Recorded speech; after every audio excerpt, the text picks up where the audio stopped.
noite, seja muito bem-vindo aos nossos estúdios aqui no Rio de Janeiro, onde acontecerá o primeiro debate entre os candidatos à presidência da República de 2022. Uma excelente oportunidade de avaliar planos e ideias dos candidatos Cangaceiro, Molusco e Jair Messias Bolsonaro.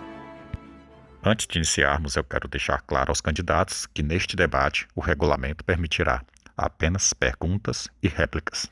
E, de acordo com o nosso sorteio, a primeira pergunta, o tema é livre e é do candidato Cangaceiro ao candidato Bolsonaro. Cangaceiro, o senhor tem 30 segundos. Senhoras e senhores, boa noite. Bom, é de conhecimento de todos que o Brasil possui um dos sistemas eleitorais mais seguros do mundo. E recentemente não, já faz um bom tempo que nós testemunhamos ataques fascistas e golpistas do candidato Bolsonaro ao nosso sistema eleitoral. Eu particularmente interpreto esses ataques como uma tentativa de plantar desconfiança no eleitor brasileiro. Então eu pergunto ao candidato Bolsonaro se ele mantém o posicionamento de não confiar nas urnas eletrônicas e pergunto se ele acha que uma urna eletrônica imprimindo um voto de papel seria a melhor Tempo esgotado, candidato Bolsonaro, o senhor tem 1 minuto e meio. Bom, vou começar pelo final, respondendo a última pergunta, em que o candidato Cangaceiro perguntou se eu acho mais confiável uma urna que imprime um voto de papel. Bom, eu acho mais confiável e o senhor também acha isso. E isso foi o senhor mesmo que falou em entrevista ao programa da Marília Gabriela, ali no início dos anos 2000. E o senhor falou com todas as letras que o sistema eleitoral brasileiro poderia ser aperfeiçoado por um sistema que pudesse imprimir o comprovante de votação e confirmar que a pessoa votou naquele candidato. E agora o senhor me pergunta aqui na maior cara de pau se eu defendo um sistema que o senhor mesmo alegou ser um modelo aperfeiçoado do atual. E respondendo à primeira pergunta sobre o TSE, quem falou que o TSE não é seguro e que não só pode ser invadido, mas como foi invadido e que um hacker permaneceu lá por meses, tendo acesso a todas as informações, inclusive aos logs, então quem falou isso não foi eu, foi o próprio TSE, em documento resposta à Polícia Federal, em que todas as fragilidades do sistema são reveladas neste documento, que eu apenas li para o povo brasileiro. Afinal de contas, é mais que justo que o povo saiba da verdade e das fragilidades do sistema. Então não faz sentido. Você está me chamando de fascista, de golpista, por alegações que não fui eu quem as proferiu. São alegações do próprio TSE, que, repito, eu apenas as repliquei. Então eu mantenho meu discurso, mantenho meu posicionamento, ao contrário de você que mudou, e quero apenas que o povo brasileiro tenha eleições transparentes. Bom, agora o candidato Bolsonaro pergunta ao candidato Molusco e o tema é segurança pública. Candidato, o senhor tem 30 segundos. Bom, a minha pergunta ao candidato Molusco é sobre o ano de 2005, ali no seu governo, em que aconteceu um referendo sobre a venda e comercialização de armas de fogo no Brasil, dando a oportunidade do brasileiro escolher se armava ou se desarmava. Eu achei uma atitude bastante louvável, uma forma democrática de resolver a situação, uma pena que a vontade do povo foi ignorada. Eu queria saber o que o senhor tem a dizer sobre isso, já que o senhor se diz tão defensor da democracia. 1 minuto e meio, candidato Molusco. Olha, o nosso governo tem como pilar principal a defesa da democracia. A realização de um referendo é uma ótima forma, uma excelente forma democrática de deixar o cidadão escolher entre um tema considerado polêmico pelo povo brasileiro. No ano de 2005, nós realizamos um referendo sobre a venda e comercialização de armas de fogo no Brasil. O nosso governo imaginava que a maioria das pessoas iriam votar contra o armamento. Porque todo mundo sabe que quanto mais armas de fogo no Brasil, mais a violência cresce, mais acidentes acontecem. Então, o nosso governo imaginou que as pessoas iam votar contra a comercialização de arma de fogo. Mas não foi isso que aconteceu.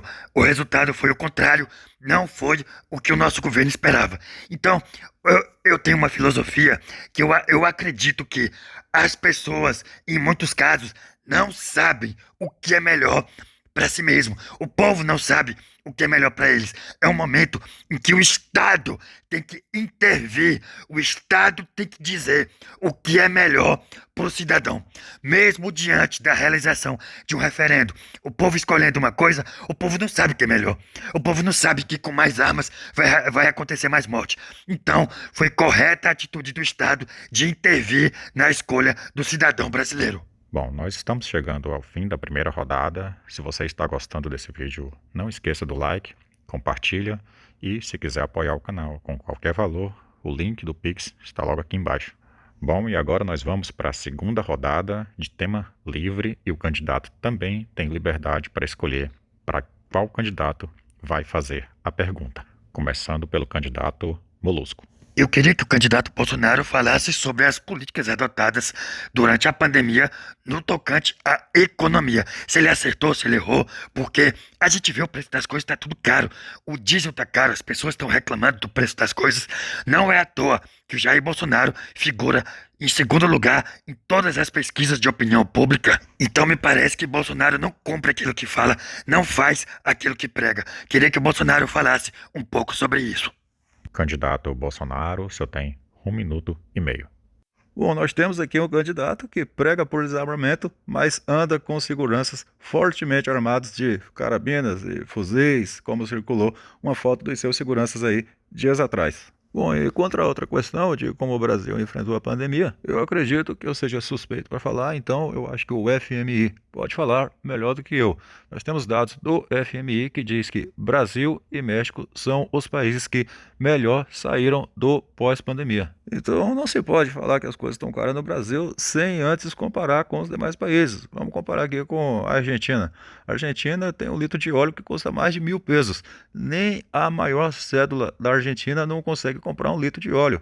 E lá eles adotaram as mesmas políticas públicas que você adotaria caso fosse presidente aqui no Brasil. Eu queria lembrar que, como não aconteceu desvios de bilhões das estatais, nós tivemos dinheiro, sobrou dinheiro para poder pagar o auxílio emergencial para as pessoas mais humildes. Além do mais, nós não apoiamos fechamentos de comércios, nós adotamos políticas de apoio ao empresariado. Nós temos aí a alta do diesel, que é um problema global, que acabou puxando outros preços.